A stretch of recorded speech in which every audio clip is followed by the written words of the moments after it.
নামাজ তিনটা জিনিস মিলে হয়। রিকশার কয় চাকা? এক চাকা বাদ গেলে দুই চাকা চলবে তো?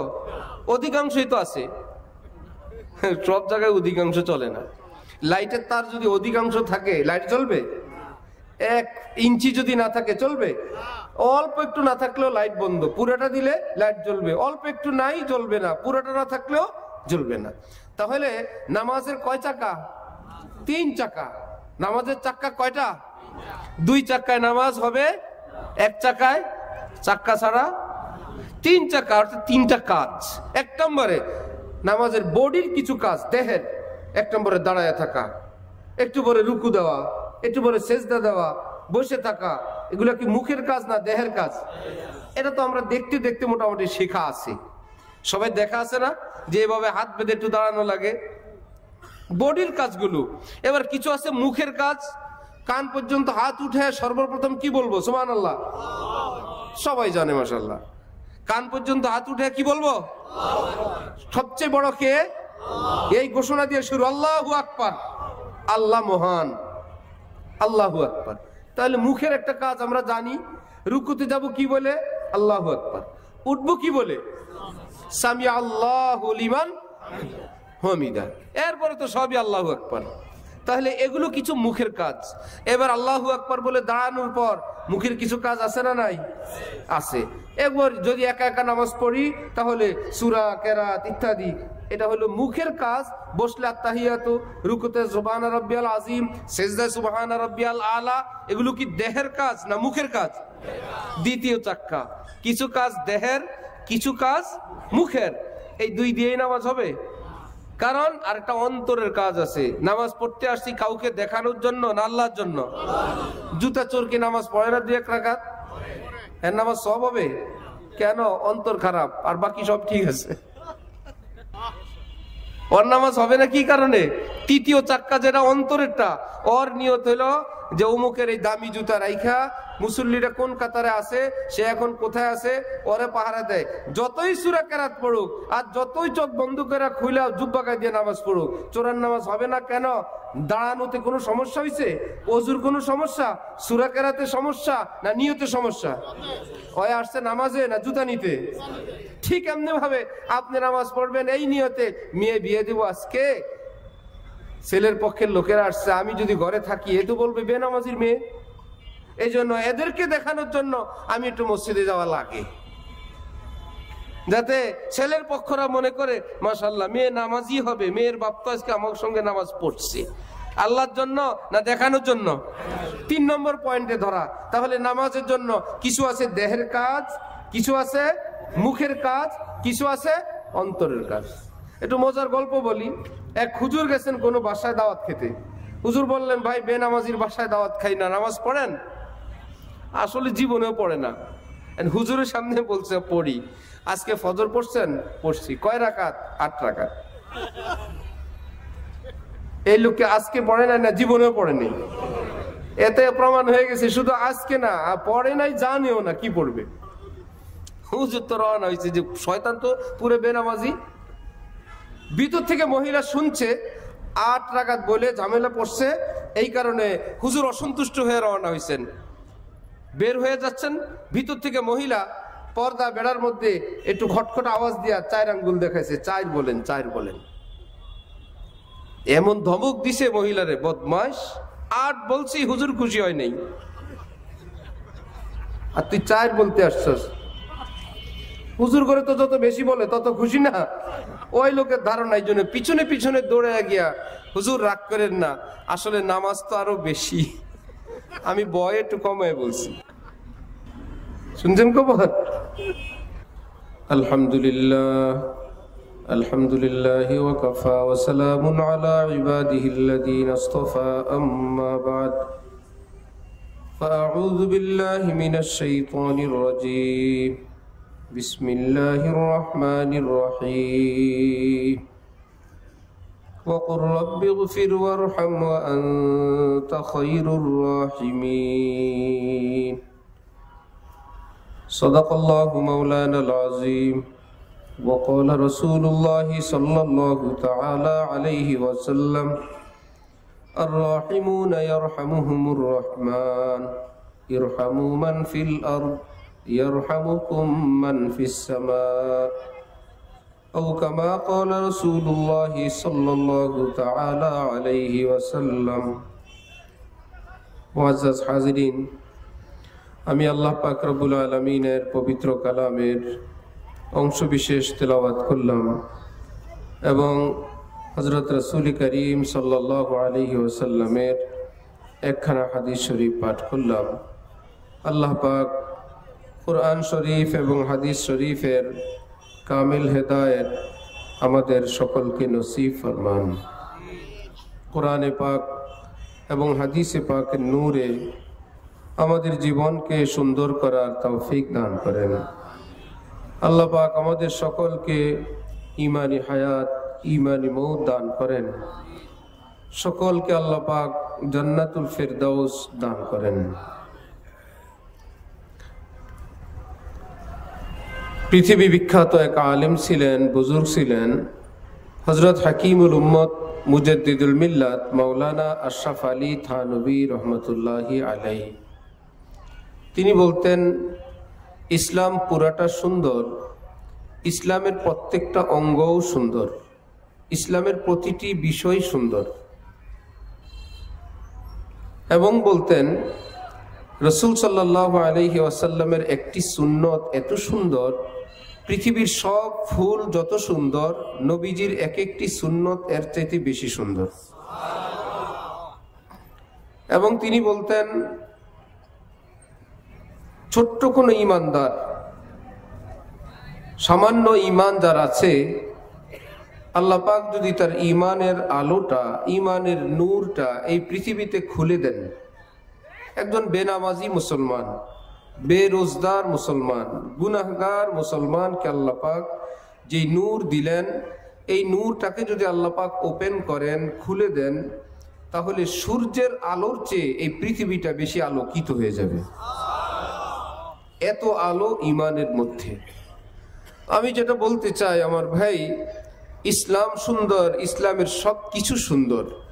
যেমন একজন মানুষ সুন্দর, একজন নারী সুন্দর, সবই সুন্দর।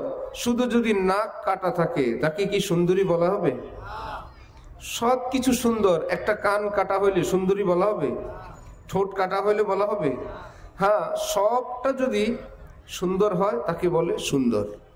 ঠিক ইসলাম সুন্দর, ইসলামের সর্ব অঙ্গ সুন্দর। সুতরাং আমাদের নামাজ সুন্দর, আমাদের মসজিদও সুন্দর, আমাদের মাদ্রাসাও সুন্দর, আমাদের টুপিও সুন্দর, আমাদের জামাও সুন্দর, আমরাও সুন্দর। তবেই না আমরা বলতে পারবো, দেখলা ইসলামের যেটাতে হাত দিবা সেটাই সুন্দর। যে অংশে তুমি হাত দিবা ইসলামের সেটাই সুন্দর। অনেক দিন থেকে চলে আসছে এই মাহফিলের রেওয়াজ। এই রাস্তা দিয়ে আমি যাই, বারবার দেখতে থাকি তার তিরুল কোরআন মাদ্রাসা, শুনতে থাকি, বেশ সুনাম সুখ্যাতিওয়ালা মাদ্রাসা। আজকে মাহফিলের উসিলা আপনাদের সামনে উপস্থিত হলাম। অনেক আলেম ওলামারা তো শীত নিয়ে আসছেন, এই শীতের মধ্যে আপনারা বসে আছেন। আল্লাহ আমাদের সকলের এই বসাকে পরকালের নাজাতের উসিলা হিসাবে কবুল ফরমান। আমি যেটা বলতে চাই, মাদ্রাসা সুন্দর, তাহলে মাদ্রাসার মাহফিলটাও সুন্দর হওয়া দরকার, ঠিক না? তাহলে না সব সুন্দর হইল, কিন্তু মাহফিলের ইন্তজাম আমার কাছে সুন্দর মনে হয় নাই। আমার জন্য তো সুন্দর আছে, আমার পায়ের নিচে চকি আছে, উপরে সোফা আছে, ভালো মাইক আছে। শ্রোতাদের জন্য, যারা দিন শুনতে আসবেন, তারা ইসলামে অনেক সম্মানিত। বালুর উপরে খালি পাটি বিছানো এবং এই শীতের দিনে এরকম খোলামেলা রেখে দেওয়া, এটা তাদের জন্য সম্মানজনক সুন্দর ব্যবস্থা না। হ্যাঁ, সব জায়গায় করে, সেজন্য করা হয়েছে। এখানে যারা কমিটিতে আছেন, মোহতামিম সাহেব আছেন, আলেম ওলামারা আছেন, ইচ্ছা করে অসুন্দর করেন নেই, সব জায়গায় এমনই হয়, সেজন্য এরকম করা হলো। অথচ যারা ইসলাম শিখতে আসেন, দিন শিখতে আসেন, দিনের তালেবে ইলম, দিন শিক্ষার্থী, এই মাদ্রাসায় ভর্তি হওয়া লাগে না যে কোনো মাদ্রাসার ছাত্র হইলে দ্বীনের শিক্ষার্থী না। আপনারা যারা ঘর থেকে বের হয়েছেন মাহফিলে দ্বীন শিখার জন্য, আপনারাও দ্বীনের একজন ছাত্র। একজন দ্বীনী শিক্ষার্থীর দাম ইসলামিক দৃষ্টিতে এত বেশি। হাকিমুল উম্মত মাওলানা আশরাফ আলী থানভী বলতেন, ছোট্ট ছোট্ট ছাত্র যারা মাদ্রাসায় পড়ে তাদের চেহারা তো চেহারা, তাদের পায়ের দিকে তাকানোটা আমি আশরাফ আলী আমার নাজাতের উসিলা মনে করি। হযরত কাসেম নানুতুবি পৃথিবী বিখ্যাত ভারতের এক আলেম। ওনার কাছে যদি কোনো মুরিদ, কোনো মুসলমান দ্বীন শিখতে আসতেন, মেহমানদারি করতেন, ওই মেহমান রওনা হইল যাওয়ার জন্য, উনি পিছনে পিছনে যাইতেন ওই মেহমানের সম্মানার্থে, মুরিদের সম্মানে। ওই মুসলমান যিনি মাসআলা জিজ্ঞাসা করতে আসছেন ওনার সম্মানে। আরে তিনি চলে যাবেন, আল্লাহর এত প্রিয় মানুষ যিনি আল্লাহ দ্বীন জানতে আসছেন, তিনি রওনা হয়ে চলে যাবেন। পদ্মানিশীর মা যেরকম সন্তান বিদায় দেওয়ার সময় বাড়ির বাইরে যেতে থাকেন, যতক্ষণ দেখা যায় ততক্ষণ দেখতে থাকেন, উনি ওই মেহমানকে বিদায় দেওয়ার জন্য বাড়ির বাইরে যেতেন। যখন আর দেখা যায় না তখন চোখের পানি মুছতে মুছতে কাঁদতে কাঁদতে বাড়িতে ফিরে আসতেন। আল্লাহ, আমার এই মুসলমান ভাই দ্বীন শিখতে আসছেন, এখন চলে গেলেন, আহারে আর দেখবো না। বাড়িতে আসার পর ওই মেহমানের মহব্বতে কি করবেন, কিছু নাই। এখন আছে ওই পেয়ালা যেটার মধ্যে দুধ চা পান করছেন, তলার মধ্যে 1-2 ফোঁটা, যেই রুটি বিস্কুট খেলেন তার কোনো গুঁড়া পড়া। হযরত কাসেম নানুতুবির মতো এত বড় আলেম, তিনি ওই পেয়ালায় আঙ্গুল দিয়ে ওই 1-2 ফোঁটা দুধ চা সেটা চেটে চেটে খেতেন,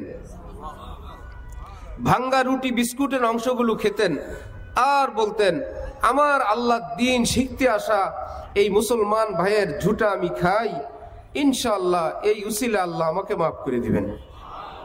তাহলে দ্বীন শিখতে আসা মানুষের দাম কত। ভারতের জাতীয় কবি ছিল জিগর মুরাদাবাদী, ভারতবর্ষের জাতীয় কবি। একদিন হাকিমুল উম্মত থানভীর খলিফা হযরত খাজা আজিজুল হাসান মজজুবের সঙ্গে সাক্ষাৎ। বলল কি, খাজা সাহেব, আমি আপনার পীর মাওলানা আশরাফ আলী থানভীর নিকট যাব। বললে, চলেন, ওয়েলকাম।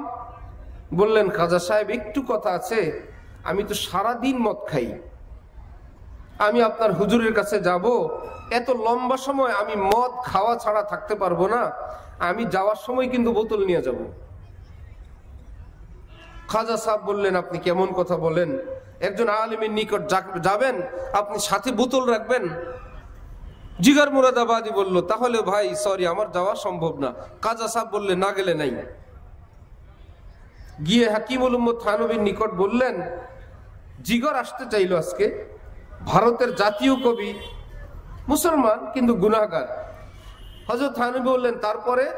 বললেন যে সে মদের বোতল নিয়ে আসতে চায়, আমি তাকে না করে দিছি। হযরত থানভী বললেন, খাজা সাহেব, আপনি আমার নিকট থেকে এতদিন দ্বীন শিখতে পারেন নাই, আমার মুসলমান ভাই তিনি আসবেন, আপনি তাকে নিষেধ করে আসছেন। আসতো, মদের বোতল সহায় আসতো, মসজিদ মাদ্রাসায় মদ নিয়ে প্রবেশ করা হারাম। আমি আশরাফ আলীর ঘর তো ছিল, আমি আমার ভাইকে আমার ঘরে মেহমানদারি করতাম। নবী যদি ইহুদির মেহমানদারি করতে পারেন, খ্রিস্টানের মেহমানদারি করতে পারেন, আমি আশরাফ আলী আমার একজন মুসলমান ভাইয়ের কি মেহমানদারি করতে পারতাম না? আপনি অন্যায় করছেন, আপনি ভুল করছেন। বেশ কিছুদিন পরে সে খাজা সাহেবের সঙ্গে জিগরের সাক্ষাৎ। বলল যে, ভাই তোমার গল্প আমি আমার হযরতকে বললে তিনি আমাকে অনেক রাগ করলেন, ধমক দিলেন। তিনি বলছেন, আমার ভাইকে আমি মেহমানদারি করতাম, আপনি অন্যায় করছেন। জিগর মুরাদাবাদীর অন্তরে ওনার এই শ্রদ্ধা, ভক্তি, ভালোবাসা দেখে আল্লাহর হেদায়েতের নূর চমকে উঠছে। এত বড় আলেম, তিনি আমাকে মদ সহজাইতে বলছেন, তিনি আমাকে ভাই বলছেন, আমাকে মেহমানদারি করানোর জন্য তিনি বলছেন, আমি ওনার কাছে যাব ইনশাল্লাহ, মদের বোতল ছাড়াই যাব। কি ভাইয়েরা, কড়াকড়িতে হেদায়েত হয়েছিল? বলছে বোতল ছাড়া যাবে না, বললো আমি যাব না। এখন বললো আসেন, বোতল সহায় আসেন, এখন বলে না, আসবো, বোতল ছাড়াই আসবো। শুধু ওয়াজ করা উদ্দেশ্য না হয়, বলাই উদ্দেশ্য না, একটা টার্গেট থাকা চাই, যেন মুসলমান ভাইয়েরা যে যে ভুলের মধ্যে আছেন সেখান থেকে যেন হকের দিকে আসেন, সেটা টার্গেট। মাইক আমার হাতে, বকলাম, এরে বকলাম, ওরে বকলাম, এই পার্টিরে বকলাম, এই দলরে বকলাম, ওই মাযহাবরে বকলাম, কে কি বলবে? বলবে হুজুরের হাতে মাইক, কিছুই করার নাই। ওনারা আমাদেরকে দেখতে পারেন না, ওনারা আমাদেরকে ভালোবাসেন না, আমরা একটু ভুল পথে আছি। আল্লাহর কসম, কোরআনে পাকের আয়াত, যেই মুসলমান কাফের না, পৃথিবীর সব গুনাহ করছে, সে নষ্টামি করছে, মদ, জিনা, ব্যভিচার, অন্যায়, অনাচার, এইটুকুন যে কাফের হয় নাই, এই মুসলমানকে আল্লাহ পাক সর্বশেষ ভুল বিচ্যুতি থেকে তওবা অথবা জাহান্নামে শাস্তির পর যেদিন জান্নাত দান করবেন, এই পৃথিবীর সমান 10টা দুনিয়ার সমান একটা জান্নাত আল্লাহ তাকেও দান করবেন। যে আল্লাহ এত বড় ব্যবস্থা করে রাখছেন ইমানদারের জন্য, আজকে আমার আপনার মুখে শুধু গালিগালাজ, শুধু ফতোয়া আর শুধু নাস্তিক মুরতাদের কথা। জিগর মুরাদাবাদী হযরত থানবীর নিকট চলে গেছে মদের বোতল ছাড়াই। হযরত থানবী তো থানবী, তারা জানেন একজন মুসলমানের দাম কত, মর্যাদা কত। ওই মদখোর মুসলমানকে হাকিমুল উম্মত থানবী শানদার মেহমানদারি করাইলেন, ইজ্জতের সঙ্গে বসাইলেন, আপ্যায়ন করলেন। এই বেচারা দিল তো খুশিতে বাগ বাগ। আল্লাহ রে, আমরা যাদেরকে ভাবতাম তারা আমাদেরকে শিয়াল কুকুর মনে করেন, সে আশরাফ আলী থানবী যুগের সেরা আলেম, তিনি আমাকে নিজ হাতে মেহমানদারি করাইলেন। এখন জিগর বলে কি, হুজুর আমার জন্য দোয়া করে দেন, আমি যেন দাড়ি রাখতে পারি। আশ্চর্য কথা। বলেন হযরত, আমি যেন হজ করতে পারি। আল্লাহ আল্লাহ যেন আমাকে ঈমানের সাথে মৃত্যু দান করেন। হযরত থানবী একটার পর একটা বললেন, হো যায়েগা, এ ভি হো যায়েগা ইনশাআল্লাহ, আল্লাহ তৌফিক দিবেন। মুখ দিয়ে যেহেতু বাইর হইছে, আল্লাহ বাইর করছেন, আল্লাহ কবুল করবেন। বাড়িতে আসছেন, দাড়ি রাখা শুরু হয়েছে।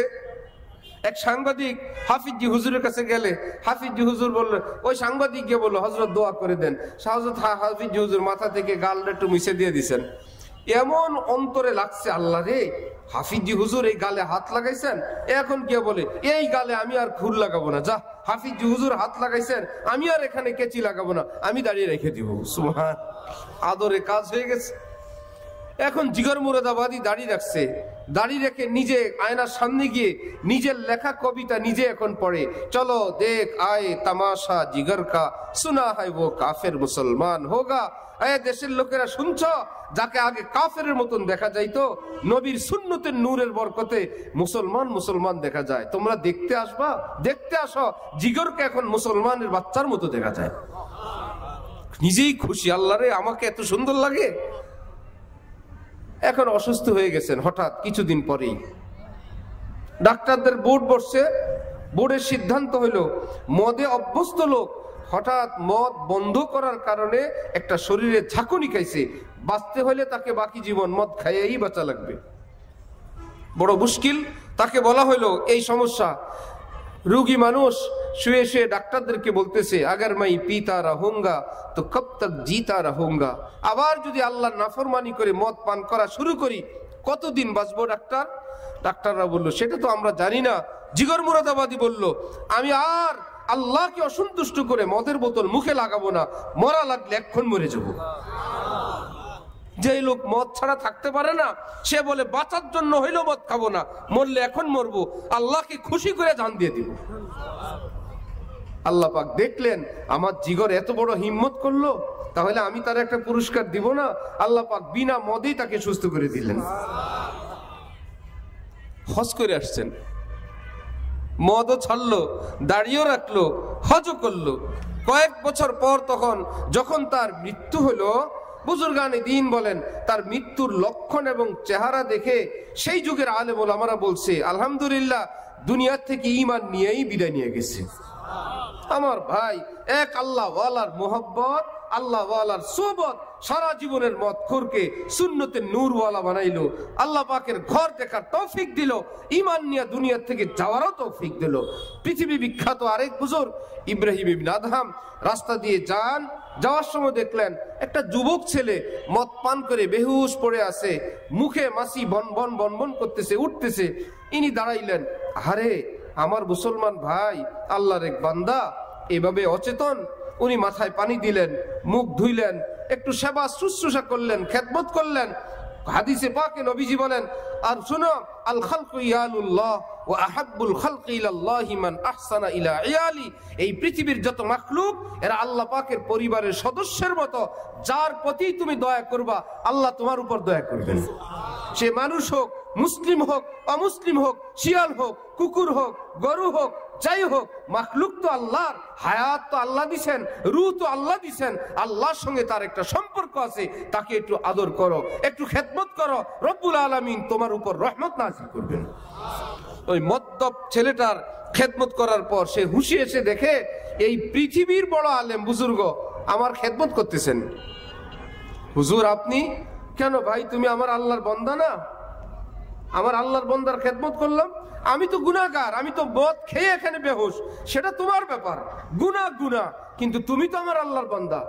সেই ছেলে বলল, হযরত আপনি হাত দিয়ে আমার মুখ ধোইছেন, আল্লাহর রাস্তায় আমাকে তওবা করেন, আমি আর জীবনে মদ খাবো না।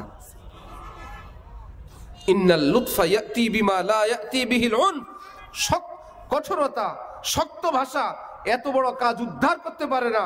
আদর, আপ্যায়ন, মোহব্বত করে যেটা উদ্ধার করা যায়। ওই বুজুর্গর কাছে তওবা করলো যুবক, উনি দোয়া করে তাকে ছেড়ে দিলেন। রাতের বেলায় স্বপ্নে দেখেন ইব্রাহিম ইবনে আদহাম, এই পৃথিবীর ওলিয়া উলিয়াদের একটা লিস্ট, সবার উপরে ওনার নিজের নাম, দ্বিতীয় নাম ওই ছেলের নাম। কি ব্যাপার? আল্লাহকে জিজ্ঞাসা করলেন স্বপ্নে, আল্লাহ আজকে মদের থেকে তওবা করলো, এত ঊর্ধ্বে উঠলো কেমনে আল্লাহ? আল্লাহ পাক স্বপ্ন যুগে বললেন, শুন ইব্রাহিম, তুমি তার মুখটা ধুয়ে দিছো আমার মহব্বতে, আর তোমার মহব্বতে আমি তার অন্তরটা ধুয়ে দিছি। তুমি কিছু দূর আগাইছো, বাকিটা আমি করে দিছি। তুমি তার মুখ ধুইছো আমার খাতিরে, তোমার খাতিরে আমি তার অন্তরটা ধুয়ে দিছি।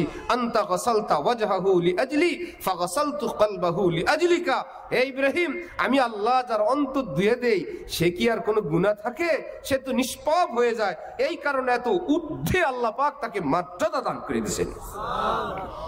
আমার ভাই, আমরা মুসলমানরা নিজেদের কদর নিজেরা বুঝি নাই। আমরা মনে করি যে কোন রকম একটা দিলাম, ভাই অমুকে নামাজ পড়ে নাই, এ নাস্তিক, অমুকে খ্রিস্টান, অমুকে একটু সিগারেট খাইছে, এ তো শেষ, অমুকে নামাজ পড়ে নাই, এ শেষ। আল্লাহ নিয়ম, শরীয়তের বিধান, লা তাকনাতু মির রাহমাতিল্লাহ। কোরআনে পাকে আল্লাহ পাক বলেন, হাজার পাপাচারীর পর আমার বান্দাদেরকে বলেন আপনি আমার রহমত থেকে যেন নিরাশ না হয়, যদি তওবা করে, ইন্নাল্লাহা ইয়াগফিরুয যুনুবা জামিয়া, আমি আল্লাহ অবশ্যই তওবাকারীর জীবনের সমস্ত গুনাহ মাফ করে দিব। আমার ভাই, এই জন্য আগামীতে মাহফিল যারা করবেন আমি তাদেরকে অনুরোধ করব, পাটি বিছান, পাটির উপরে সুন্দর কাপড় বিছান। এই শীত আসে, ঠান্ডা আসে, সেটাকে আরো সুন্দর ব্লক করেন। একজন মানুষ ভিতরে এসে যেন সম্মান বোধ করে, আল্লাহ আমাদের জন্য এত সুন্দর ব্যবস্থা, এতে মুসলমানরা স্বাচ্ছন্দ্য বোধ করবে। আর যখন মাটি, ময়লা, আবর্জনা, পানি, আরে বাবা সেখানে গেলে জামা নষ্ট হবে, আনইজি ফিল করে, জুতা স্যান্ডেল কোথায় রাখবো, কোথায় বসবো, ইত্যাদি ইত্যাদি। এই জন্য ইসলাম সুন্দর, ইসলামের সব সুন্দর, ইসলামের মাহফিলও সুন্দর, ইসলামের মডেল সুন্দর, তো ইসলামের মজমাও সুন্দর, ইসলামের দাড়িও সুন্দর, ইসলামের পর্দাও সুন্দর, ইসলামের লোকমাও সুন্দর। আল্লাহর কসম, নবী যেভাবে খাবার খেতেন, ওই খাবার দেখলে সাহাবায়ে কেরাম পাগল হয়ে যেত। মানুষ এভাবেও খাবার খেতে পারেন, এত সুন্দর বসতে পারেন, এভাবেও হাঁটতে পারেন, নবীজির হাঁটা দেখে পাগল হয়ে যেত। এক সে মরতে নেহি হাম, মরতে হ্যাঁ দু চার সে, নাজ সে, আন্দাজ সে, রফতার সে, গুফতার সে। হে নবী, তোমার একটা দিয়ে পাগল হই নাই, তুমি যা করো সেটাই আমাদেরকে পাগল বানায় ফেল। তুমি হাসলেও পাগল হয়ে যাই, তোমার চোখের পানিও পাগল বানায় দেয়, তুমি চুপ থাকলেও পাগল হয়ে যায়, হাঁটলেও পাগল হয়ে যায়। মুস্কি হাসির চোটে চেহারা মুবারকটা আলোকিত হয়ে যেত, ভিতর থেকে নূর, এতটা ফোকাস আসতো। আম্মি জান হযরত আয়েশা বলেন, আমার নবী যখন এশার পরে আমার ঘরে আসতেন, নবীজির নূরে আমার ঘর আলোকিত হয়ে যেত। সেই নবীর ইসলাম অনেক সুন্দর। আজকে আমরা মুসলমানের সামনে সেটাকে পেশ করতে পারি নাই, সেটাকে উপস্থাপন করতে পারি নাই, সেটাকে বুঝাইতে পারি নাই, যার জন্য মুসলমান দিন দিন কেবল দূরে যায় আর বলে আমি তো ভুল করে ফেলছি, আমার জন্য তো জাহান্নাম। আলেমরা বলে আমরা তো খারাপ, আমি তো একটু মাজারে চলে গেছি, আমি তো এক দুষ্ট পীরের পালায় পড়ে গেছি, আমি তো অমুক জায়গায় সেজদা করে ফেলছি, আমি তো মদ খেয়ে ফেলছি, আমি তো আরো নষ্টামি করে ফেলছি। আল্লাহর কসম আমার ভাই, কোরআনের সিদ্ধান্ত, কুল ইয়া ইবাদিয়াল্লাযীনা আসরাফু আলা আনফুসিহিম, হে নবী ওই মানুষগুলোকে বলেন যারা নিজের জীবনের উপর মারাত্মক জুলুম করছে, সীমা লঙ্ঘন করছে, পৃথিবীর চরম চরম অপরাধ করছে, এদেরকে বলেন লা তাকনাতু মির রাহমাতিল্লাহ। আল্লাহ পাক বলেন এদেরকে বলেন এরা যেন আমার রহমত থেকে নিরাশ না হয়। ছেলে যতই খারাপ হোক, বাবা যতই বকাঝকা করুক, মায়ের দরজা তার জন্য খোলাই থাকে। হাজার ভুল বিচ্যুতি করার পরেও যদি বলে মা আমি অমুক জায়গায় আটকা পড়ছি, আমার আসার ভাড়া নাই, মা পাগলের মতন হইয়া বিকাশে চুরি করে হইলেও টাকা পাঠায়। আর যদি ঘরের পাশে এসে বলে মা আজকে দিনের বেলা খাবার খাই নাই, মা কাটা কবুতরের মতন ছটফট করতে থাকে কেমনে সন্তানকে ভাত খাওয়াবে। এই জন্য মা যেরকম দুষ্ট দুরাচার অসভ্য ছেলেকেও খাওয়াইতে চায়, দিতে চায়, এর চাইতে কোটি কোটি গুণ বেশি আল্লাহর রহমত ওই গুনাহগারকে আল্লাহর রহমত দিতে চায়। ঘুরতে থাকে আর কেমনে কাকে দেওয়া যায়, কেমনে কারে তওবা কবুল করা যায়, কেমনে কাকে আল্লাহর রহমতের দিকে আনা যায়, কোন উসিলায় মাফ করা যায়। আগের যুগে যখন মানুষের জমি জমা বেশি ছিল, খাজনা দেওয়া লাগে, উসিলা দিয়ে জমি দিয়ে দিত।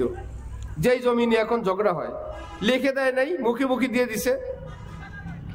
এক বেলা দাওয়াত খাওয়াইছে, বন্ধু বলল, যারে খাওয়াইলো সে বললো আমার বাড়ি তো সেই কোথায় একদম রূপগঞ্জ, তারাবো এখানে জমির একটা আমার আছে দুস্থ, তোমার বাড়ির কাছে এটা তুমি নিয়ে যাও।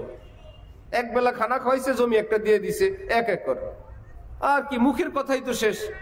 আবার আরেক পর্যায়ে আরো ছিল, জমি যার তার খাজনা দেওয়া লাগে। এত জমি লাগে না, কোনো প্রয়োজন নাই, নিজের কান্দে থাকলে একটা বিপদ, খাজনা। এখন কেউ যদি ওই জমিনের উপরে হাল নিছে, নাঙ্গলের গুতা লাগছে, এটা নিয়ে ঝগড়া লাগায়, এই জমি তোমার নেওয়া লাগবে। কি জন্য নিব? এই যে আমার জমি তুমি গুতা দিছো, এই জমি আমি নিব না। তোমার গরু লাচ্ছে, এটা আমি নিব না। উসিলা হইলো জমিন বেশি তো একটা উসিলা দিয়ে এটা থেকে বাঁচে, দিতে পারলেই বাঁচি। রব্বুল আলামিন বলে কতটুক জমি হয়েছে কেবল দেওয়ার জন্য পাগল, আমার কতগুলো রহমত। সুবহান। আমিও কেবল দিতে চাই। কেমনে দেওয়া যায়? কোনো না কোনো বাহানায়। নবীজি বলেন হোঁচট খাইছে, গর্তে পড়ছে, কোনো না কোনো ভাবে একটু ব্যথা পাইছে, হঠাৎ আল্লাহ বলে উঠছে। আম্মি জান হযরত আয়েশা বলেন, নবীজি বলেন যে কেউ যদি একটা আঘাত খায়, উঁচু নিচু জায়গায় হোঁচট খায়, সাথে সাথে আল্লাহ পাক তার কতগুলো গুনাহ মাফ করে দেন। আমার বান্দা ভয় পাইছে। একটা মানুষ ঘরে ছিল, হঠাৎ কারেন্ট চলে গেছে, এই যে আলো নিভে গেল, এই জন্য বান্দার গুনাহ আল্লাহ মাফ করে দেন। যেমন কোন রুমে যদি বাচ্চা থাকে, এর মধ্যে যদি কারেন্ট চলে যায়, মা বাবা কি নিজ নিজ রুমে বসে থাকেন না দৌড়ে যান? এতক্ষণ তো যান না, এখন গেলেন, আমার ছোট্ট বাচ্চাটা ওখানে। বাচ্চার প্রতি মা বাবার যত স্নেহ, কারেন্ট চলে গেলে, অন্ধকার হয়ে গেলে আল্লাহ বলেন বান্দারা তোদের জন্য আমার এর চাইতে বেশি মায়া, আমি আল্লাহ এই জন্য তোর কতগুলো গুনাহ মাফ করে দিয়ে দিই। কারেন্ট চলে গেছে, অন্ধকারে খারাপ লাগছে, ভয় লাগছে, আর হুচট করে উঠছে, লাভ দিছে, আর বলে আল্লাহ এই তার পুঁজি। ফেরেশতাদেরকে আল্লাহ পাক বলবে দেখলি রাম রাম বললো না, কৃষ্ণ কৃষ্ণ বললো না, আল্লাহ বলছে কেন জানো? ভিতরে আছি আমি, এই জন্য তো আমার কথা বলছে। আমার বান্দা আমাকে ভালোবাসে, এই যে আমাকে ডাক দিল না, আমার বড় ভালো লাগছে। আর কাউকে ডাক না দিয়ে আমারে দিল। আজকে কিয়ামতের দিন আমার বান্দার কোনো আমল নাই, আমি আল্লাহ এই উসিলা আমার বান্দাকে মাফ করে দিলাম। मायूस न हो अहले जमी अपनी खता से तकदीर बदल जाती है मुज़तर की दुआ से। এই জন্য আমার ভাইয়েরা, এখন সমাজ এটা আখিরি সমাজ, শেষ যুগ, বহু রকমের বিশৃঙ্খলা, রাজনৈতিক পেরেশানি, হুজুর আলেম ওলামাদের বহু দল উপদল। এই জন্য এরকম মনে করবেন না এখন মনে হয় জান্নাতের রাস্তা আর নাই, জান্নাতের পথ সব বন্ধ হয়ে গেছে। নাটোরে আমার শেখ, ঢালকানগরে হযরত আল্লামা শাহ আব্দুল মতিন বিন হুসাইন সাহেব দামাত বারাকাতুহুম বয়ান করলেন। বা রাজশাহীর ওদিকে বয়ানের শেষে হযরত বলেন কতগুলো যুবক ছেলে পেলে আসলো, এসে এরা বলে আমরা অনেক দূর থেকে আসছি, এতদিন পর্যন্ত আমরা যত বয়ানে যাই, বয়ান শোনার শেষে আমরা এটা নিশ্চিত আমাদের জাহান্নামে যাওয়া লাগবে। আজকে আপনার কথা শুনে আমাদের একটা কথা মনে হইলো, মনে হয় জান্নাতে আমরাও যাইতে পারবো ইনশাআল্লাহ। রাসূল সাল্লাল্লাহু আলাইহি ওয়াসাল্লাম বলেন আমার গুনাহগার পাপিষ্ট উম্মতকে বাশশিরু ওয়ালা তুনাফিরু, আরে তাদেরকে সুসংবাদ দাও, দুঃসংবাদ দিয়া ভয় লাগায়ও না। এদেরকে বলো একজন আল্লাহ আছেন, রব আছেন, ভীষণ ক্ষমাওয়ালা, তার কাছে মাপ চাও। শুনো ওয়াহুয়াল গফুরুল ওয়াদুদ, তিনি যে মাপ করেন মায়ার চোটে, রহমতের চোটে। রব্বুল আলামিন চোখে পানি দেখলে জীবনের গুনাহ মাফ করে দিয়ে দেন। এই জন্য আমার ভাই, আমরা আখিরি যুগে আসছি, যে যেখানে আসি এক চেষ্টা করব ইমানের পর একটু নামাজ পড়া, চেষ্টা করবো ইনশাআল্লাহ। আল্লাহ আমাদেরকে তৌফিক দান করেন। নামাজ যদি না শিখা হয় শিখার চেষ্টা করি। নামাজ ইসলামের এত কঠিন বিধান, কোন কোন ইমামের মাযহাবে নামাজ না পড়লে হত্যা করার বিধান। ইমাম আবু হানিফার মাযহাবে ইসলামী রাষ্ট্র যদি থাকে আর দেশের মানুষ যদি কেউ নামাজ না পড়ে তাকে জেলে বন্দি করে রাখবে। নামাজি হইয়া ওয়াদা করে যদি বাইর হবে হবে, না হলে মৃত্যু পর্যন্ত জেলে থাকবে। এত কঠিন বিধান ইসলামে নামাজের, অথচ আমরা নামাজের ব্যাপারে কতটা গাফেল। নামাজ হলো আল্লাহর সঙ্গে বান্দার মিলন মেলা। আল্লাহ পাক বলেন, আয় বান্দা এত লম্বা টাইম দূরে থাকবি, একটু আমার কাছে আয়। ছেলে যখন বাইরে কাজ করে মা বলে, বাবা একটু ঘরে আয়, একটু খেয়ে যা, একটু ছায়ার মধ্যে আস, এক গ্লাস শরবত পান কর, স্বস্তি অর্জন কর, আবার কাজ কর। রব্বুল আলামিন বলেন, আমার বান্দা এত লম্বা টাইম তুমি আমার থেকে দূরে থাকবা, আসো তুমি আমার কদমে একটু সেজদা করো, আমি তোমাকে একটু আদর দিয়ে দিই, আদর নিয়ে যাও, তারপরে ব্যবসা বাণিজ্য কাজ করো, আবার আমি মুয়াজ্জিনকে দিয়ে ডাক দিব, হাইয়া আলাস সালাহ, যেখানেই থাকবা আবার আমি আল্লাহর কদমে চলে আসবা। তাহলে নামাজ কি আমাদের উপর চাপানো বোঝা না আল্লাহর রহমত? আল্লাহ বলেন, আসো, আসলে আমি সব দিব। ব্যবসা দিবে না, চাকরি দিবে না, আমি দিব, আমি দিতে পারবো। আমি রব্বুল মাশরিকি ওয়াল মাগরিব, সারা পৃথিবী আমার, আমি দিতে পারবো। শোনো, আমার কাছে আসলে তুমি লাভবান হবা। এই জন্য মুয়াজ্জিন কি বলে, হাইয়া আলাস সালাহ হাইয়া আলাল ফালাহ। নামাজে আসেন, দুনু জাহানের সফলতার দিকে, কামিয়াবির দিকে আসেন। নামাজে আসলে দুনিয়াও কামিয়াব, আখিরাতও কামিয়াব। এই জন্য আমার ভাই, চিশতিয়া বলি, কাদরিয়া বলি, নকশবন্দিয়া বলি, সোহরাওয়ার্দিয়া বলি, এগুলো কি আমাদের নবীর তরিকার বাইরে না ভিতরে?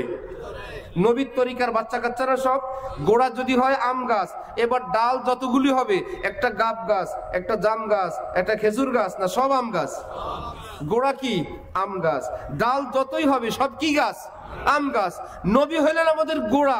এবার আপনি চিশতিতে যান আর কাদরিতে যান, নবীর বাইরে যেতে পারবেন না, নাকি পারা যাবে? নবীর তরিকার বাইরে কোনো তরিকা নাই।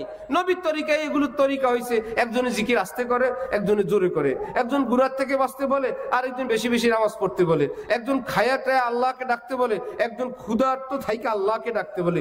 এই ধরনের পরিস্থিতির কারণে এক একটা মাযহাব হয়ে গেছে, ভিন্ন না, সবই এক। সবার নামাজ আছে, রোজা আছে, হালাল হারাম আছে। এই কোরআন দিয়েই বলেন, এই হাদিস দিয়ে বলেন, এই চার মাযহাব মানে চারটা ইসলাম না। কয়টা ইসলাম? কোরআন কয়টা? হাদিস কয়টা? কাবা কয়টা? রওজা কয়টা? নবী কয়জন? আল্লাহ কয়জন? সব এক। তাহলে যে যেই তরিকার, যে যেই মাযহাবের, সবার গোড়া আমাদের রাসূলুল্লাহ সাল্লাল্লাহু আলাইহি। সবার কিতাব কোরআন, সবার কিতাব হাদিস, সবার ঘর কাবা, সবার ঘর রওজায়ে পাক, রাসূলে পাক সাল্লাল্লাহু আলাইহি ওয়াসাল্লাম।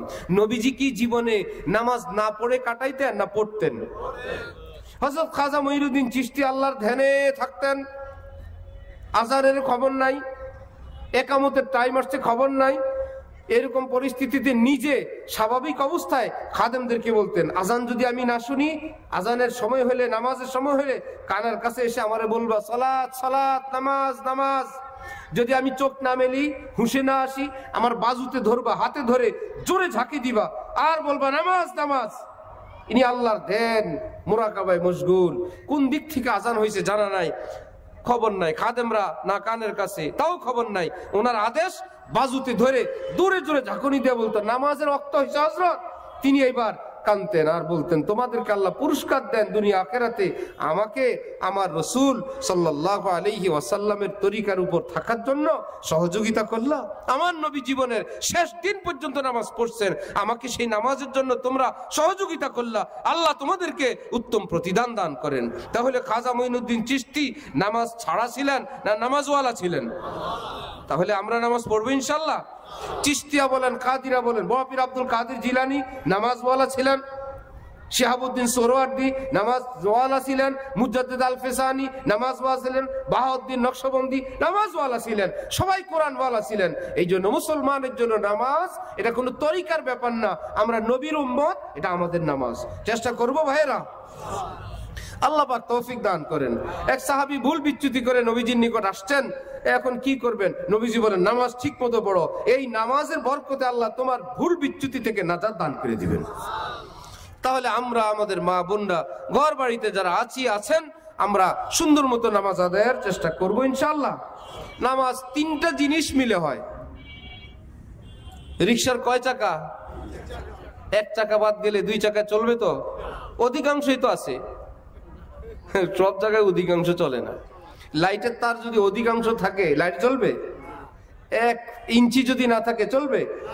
অল্প একটু না থাকলেও লাইট বন্ধ, পুরোটা দিলে লাইট জ্বলবে, অল্প একটু নাই জ্বলবে না, পুরোটা না থাকলেও জ্বলবে না।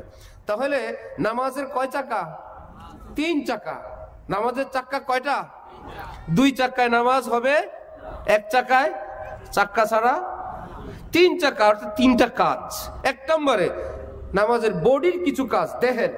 1 নম্বরে দাঁড়ায় থাকা, একটু পরে রুকু দেওয়া, একটু পরে সেজদা দেওয়া, বসে থাকা, এগুলো কি মুখের কাজ না দেহের কাজ?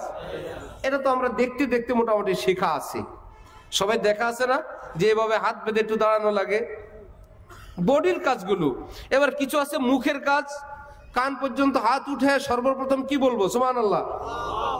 সবাই জানে মাশাআল্লাহ। কান পর্যন্ত হাত উঠে কি বলবো? সবচেয়ে বড় কে? এই ঘোষণা দিয়ে শুরু, আল্লাহু আকবার, আল্লাহ মহান, আল্লাহু আকবার। তাহলে মুখের একটা কাজ আমরা জানি। রুকুতে যাব কি বলে? আল্লাহু আকবার। উঠবো কি বলে?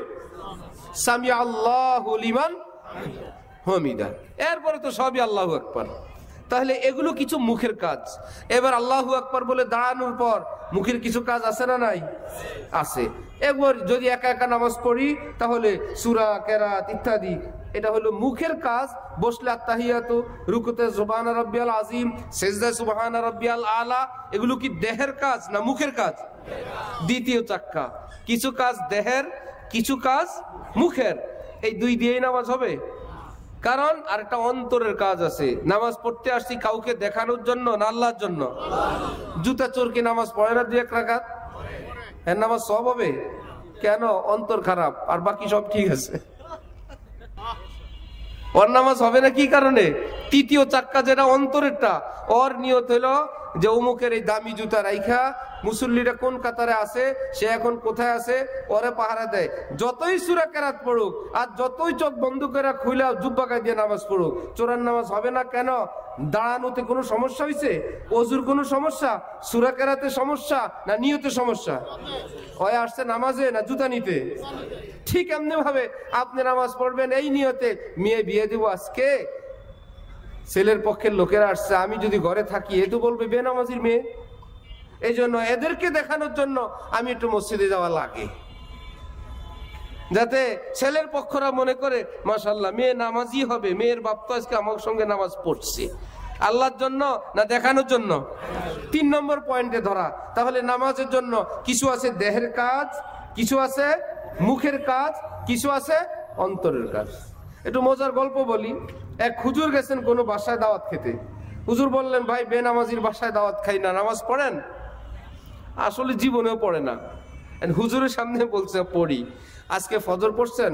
পড়ছি। কয় রাকাত? 8 রাকাত। এই লোককে আজকে পড়ে নাই না জীবনেও পড়েনি। এতে প্রমাণ হয়ে গেছে শুধু আজকে না, পড়ে নাই, জানেও না কি পড়বে। হুজুর তো রওনা হয়েছে যে শয়তান তো পুরো বেনামাজি। ভিতর থেকে মহিলা শুনছে 8 রাকাত বলে ঝামেলা পড়ছে, এই কারণে হুজুর অসন্তুষ্ট হয়ে রওনা হয়েছেন। বের হয়ে যাচ্ছেন, ভিতর থেকে মহিলা পর্দা বেড়ার মধ্যে একটু খটখট আওয়াজ দিয়া 4 আঙ্গুল দেখাইছে, 4 বলেন, 4 বলেন। এমন ধমক দিছে মহিলারে, বদমাশ, 8 বলছি, হুজুর খুশি হয় নাই, আর তুই 4 বলতে আসছস। হুজুর করে তো যত বেশি বলে তত খুশি না। ওই লোকের ধারণা, এই জন্য পিছনে পিছনে দৌড়ে গিয়া, হুজুর রাগ করেন না, আসলে নামাজ তো আরো বেশি, আমি বয় একটু কমায় বলছি। শুনছেন খবর? তাহলে নামাজ কয় জিনিস মিলে হয়? মনে থাকবে ইনশাল্লাহ। 1 নম্বরে কার কাজ? প্রথম দাঁড়াবো নাকি বসে থাকবো? দাঁড়ানো ফরজ। একটু পরে রুকু দিব, যে ঝুঁকবো মাথাটা, সেটা কি ফরজ। এরপরে যে সেজদা দিব সেটা কি ফরজ। এগুলো সব বডির কাজ, দেহের কাজ। আচ্ছা, একটু পরে আলহামদুলিল্লাহ পড়বো, কোরআন শরীফ তেলাওয়াত করব, সেটা ফরজ, ওটা মুখের কাজ। রুকুতে সুবহানা রাব্বিয়াল আযীম, সিজদায় সুবহানা রাব্বিয়াল আলা, এগুলো সুন্নাত। আত্তাহিয়াতু ওয়াজিব। এই ওয়াজিবগুলো কিসের কাজ? ফরজ ওয়াজিবগুলো মুখের কাজ। নামাজ শেষ না আরো আছে? আরেক ডিউটি আছে না? সেই পয়েন্ট হলো মুশকিল। আমরা নামাজ পড়বো কার জন্য? নামাজ কে দেখেন? এইটা মনে থাকে না। হুজুর নামাজের মধ্যে মন চলে যায় এখানে ওখানে। কোন মসজিদে নামাজ নিয়ে ঝামেলা হয়েছে 3 রাকাত না 4 রাকাত, সবাই ভুলে গেছে। ইমাম সাহেব বলতে পারে না, মুসল্লিরা কয়েকজন এরাও বলতে পারে না। একজনে বলল আমি নিশ্চিত 3 রাকাত হয়েছে। কেমনে? আমার 3 দোকানের হিসাব শেষ হয়েছে। আমি সবসময় 4 রাকাতে 4 দোকানের হিসাব করি। আজকে কয় দোকানের হিসাব হয়েছে? এতে আমি নিশ্চিত কয় রাকাত হয়েছে। কত সুন্দর নিয়ত নামাজে আছে। মনটাকে ঠিক রাখা যায় না। এটা এমন এক জিনিস, একে যদি আপনি কোনো ডিউটি না দেন, এটা হলো বর্তনের মতন। যদি দুধ পানি শরবত কিছু না রাখেন, বাতাস থেকে খালি রাখতে পারবেন? বাতাস দাওয়াত দিয়ে আনা লাগে না। যদি খালি রাখেন বাতাস ঢুকে বসে থাকবে। আর যদি বাতাস সরাইতে চান, আপনি ভালো একটা কিছু দিয়ে রাখেন, দেখবেন বাতাস আর ঢুকতে পারবে। মনকে আপনি যদি খালি রাখেন, একটা না একটা কিছু আসবেই। তাহলে মনের মধ্যে কি করলে আমার নামাজটা ঠিক হবে, এর জন্য সহজ ডিউটি। যখন দাঁড়াবেন তখন মাপবেন, আমি এখন দাঁড়ানো আছি, আমার এখন কাজ হলো সূরা কেরাত পড়া অথবা ইমাম সাহেবেরটা শোনা না গেলে একটা ভাবনার মধ্যে থাকবেন, আল্লাহ জানি পছন্দ হয়নি আমার নামাজ, আমি যে দাঁড়াইছি আমার আল্লাহ তো দেখতেছেন, আল্লাহর কাছে জানি সুন্দর লাগেনি, গুছায় গেছে সুন্দর করে, আল্লাহ আল্লাহ আপনি দেখতেছেন, অর্থাৎ আল্লাহ আমার নামাজ দেখতেছেন, এই কথাটা মনে রাখবেন। আর যখন যেই সূরা কেরাত, যে আমার দাঁড়ানোটা ঠিক আছে কিনা, এভাবে রুকুটা হইল কিনা, এই সুবহানা রাব্বিয়াল আযীম এই 2 হইলো, এই 3 আঙ্গুল দিয়া গণা নিষেধ, মনে মনে তো গুনতে হয়, নাহলে 3 5 পাবো কোত্থেকে। এই তো আমি 2 বার পড়লাম, এই 3 শেষ, এখন আমি উঠে যাব, এরপর আমি সিজদা করব। নামাজের মধ্যে নামাজের ধ্যান করবেন, নামাজ নিয়েই ভাববেন। সূরা পড়লাম ফাতিহা, তারপরে কোনটা পড়বো, আচ্ছা কুল হুয়াল্লাহ পড়ি, আচ্ছা কুল হুয়াল্লাহ শেষ হলে আমি রুকুতে যাব। এই নামাজের ভিতরে যদি থাকেন, ইনশাআল্লাহ আপনার বডি, আপনার জবান, আপনার অন্তর সহজেই নামাজের বিধান শরীয়তে, সেটা হিসাবে আল্লাহ আপনার নামাজের পুরস্কার দিয়ে দিবেন। যারা পারি না, হক্কানি কোনো আলেম থেকে একটু একটু শিখি। হুজুর আমি পারি না, সূরা ফাতিহা 7 আয়াত, কয় আয়াত? 7 দিনই শিখেন, একদিনে 1 আয়াত, 7 দিন আপনার ফাতিহা হয়ে গেল। হয়ে যাওয়ার অর্থ 2টা, 33 নম্বরেও পাস, 100 নম্বরেও পাস। যারা অনেক বড় কারি সাহেব, ওনারা বেশি বিশুদ্ধ পড়েন, আমি এইটুকুন শুদ্ধ করছি, কোন আলেম শুনে বলছেন নামাজ হয়ে যাবে, পাস। এরপরে ভালো চেষ্টা করেন কমপক্ষে নামাজ ক্যান্সেল হয় এমন তেলাওয়াত যেন না থাকে। আর কোরআন শরীফ পড়ার জন্য নিয়ম হলো, শুনে শুনে যদি আপনি পড়েন, না জেনে না বুঝে, অর্থ না জেনে, নিয়ম না জেনে, কিন্তু আপনি বলতে পারেন আলহামদুলিল্লাহ রাব্বিল আলামিন, এর কেমনি কি লেখা টাকা আপনি জানেন না, কিছুই জানেন না, কিন্তু শুনে শুনে মোটামুটি শুদ্ধ, ইনশাআল্লাহ কিয়ামতে শুদ্ধ কোরআন ওয়ালাদের সঙ্গে আল্লাহ আপনার উঠে দিবেন। কি ভাইরা, ইসলাম কঠিন না সহজ? সহজ। শর্ত হলো সহজ বানায়া বলতে হবে। কোন অন্ধ হুজুরের কাছে ছোট্ট বাচ্চা পড়ে, বাচ্চার মা ক্ষীর পাঠাইছে হুজুরের জন্য, হুজুর জীবনে ক্ষীর খান নাই, দেখানো নাই, শুনেন নাই, এমন কোন অঞ্চলের মানুষ। এখন ছোট বাচ্চা ক্ষীর নিয়ে আসছে, হুজুর বলল কি খাওয়ার জিনিস, হুজুর মজা। হুজুর বলল কেমন? ছোট বাচ্চা তো বলে সাদা, ক্ষীর সাদা হয়। অন্ধ মানুষ কি সাদা চিনে? এখন বলে সাদা কেমন রে? এখন ছোট বাচ্চা বলে সাদা বক আছে না, বক, বকের মতন সাদা। হুজুর কি বক দেখছে জীবনে? বলে বক কেমন বাবা? ছোট বাচ্চা ভাবছে বলে বুঝান যাবে না, চোখও নাই, অন্ধ, এই জন্য নিজের হাতটাকে লম্বা করে সোজা করে টান টান করে ধরে বললো আপনার হাতটা দেন। বকও চিনেন না। এইবার অন্ধ হুজুরের হাত আইনা নিজের হাতটা সুন্দর করে বললো বকের এরকম লম্বা একটা গলা থাকে, এইরকম লম্বা একটা ঠোঁট থাকে, আঙ্গুলগুলো দিয়া ডলা দিয়ে বললো এইরকম। ব্যাখ্যা শুরু হয়েছে কিসের? ক্ষীরের। থামলো কিসে আইসা? হুজুর মনে করছেন যেই ক্ষীর নিয়ে আসছে ওইটাও এরকম, কারণ ক্ষীর বুঝাইতে বুঝাইতে আসছে না এখানে। ক্ষীর কেমন? সাদা। সাদা কেমন? বক। বক কেমন? এমন। এই জিনিস খাইতে আনছস। এখন ওই হুজুর বলে বাবা আমি অন্ধ মানুষ, আল্লাহর রাস্তায় আমি এটা খাবো না বাবা। তোর মারে বলিস আমি দোয়া করি, আমি খুশি হয়েছি, আমি খাবো না। এই যে খাওয়ার জন্য এত পছন্দের একটা জিনিস থেকে অনীহা এবং অনাগ্রহ, অপ্রস্তুতি, কিসের কারণে? ভুল ব্যাখ্যার কারণে। ভুল ব্যাখ্যার কারণে না, ঠিক ক্ষীর যত পছন্দের, ইসলামের এর চাইতে বেশি পছন্দের। আমি আপনি বুঝাইতে গিয়ে কোরআন পড়তে হবে। কয়েকজন মুসল্লি গেছে মসজিদে, হুজুর কেবলা বললো এতটি সিফাত, একটি মাখরাজ, জিব্বার আগা তার বরাবর উপরের তালুর সঙ্গে লাগাইয়া। আরে বাবা, জিব্বার মধ্যখান তার বরাবর উপরের তালুর সঙ্গে জিম শিন ইয়া। ছাত্র তো মন খারাপ যে বাবা রে, এই বুড়া কালে তো এগুলো। পরের দিন 40 জনের ছাত্র 30 জন আছে, আস্তে বুড়া বুড়া ছাত্র পলাইতে বলাইতে হুজুর বলেন না মানুষ কোরআন শিখে না। দোষ দিয়ে দিল কার উপরে? মানুষের উপরে। আসলে হুজুর এই মুসলমানকে আপনি সিফাত, মাখরাজ, মদ, গুন্না, এজহার, এদগাম, একফা এই বেটার উপর আল্লাহ রে, এই বক খাওয়া সম্ভব? আর যদি বলতেন দাঁড়ান আগে নামাজটা হালাল বানায় দেই,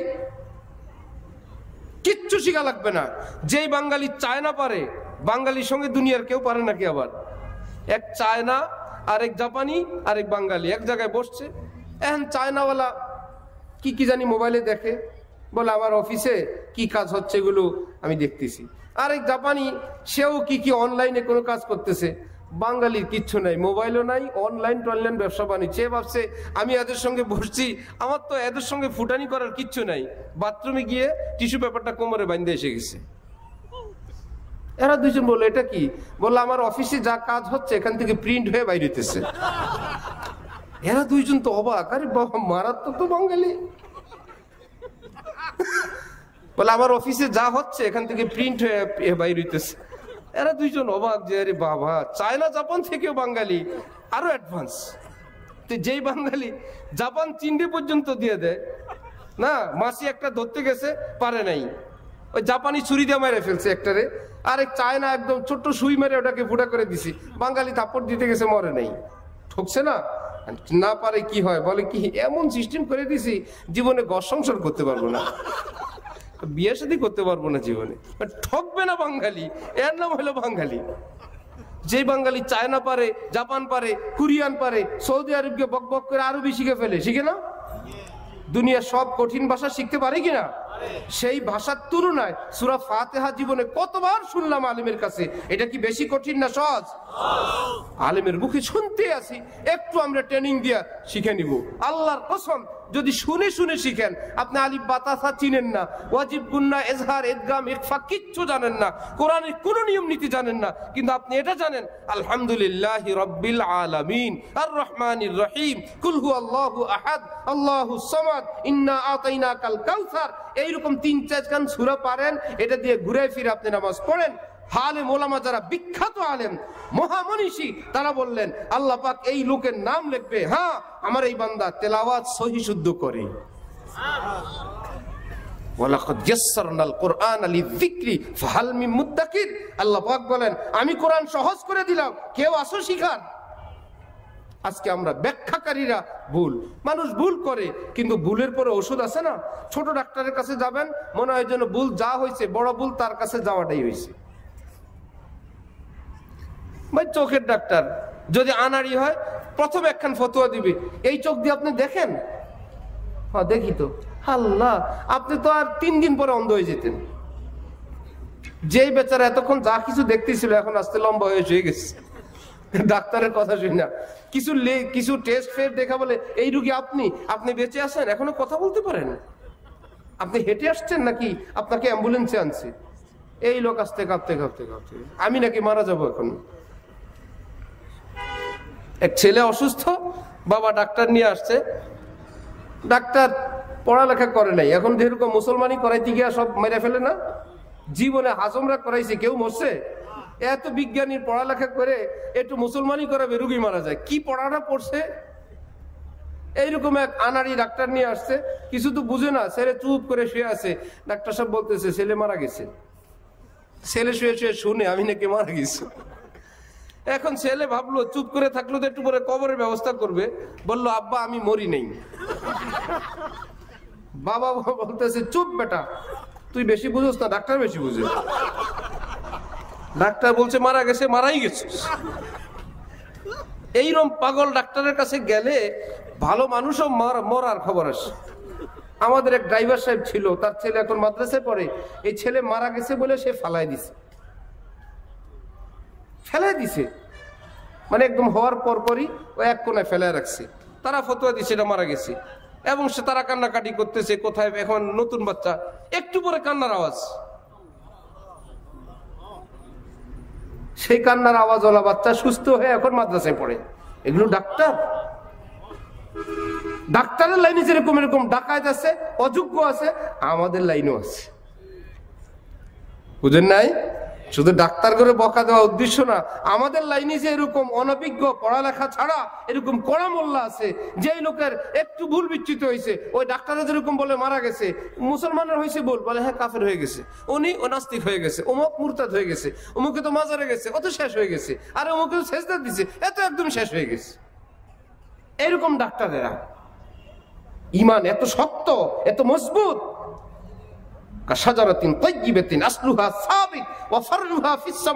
ঈমানের শিকড় একদম ৭ আসমানের নিচ পর্যন্ত থাকে, ঈমানের ডালপালা থাকে আসমান পর্যন্ত।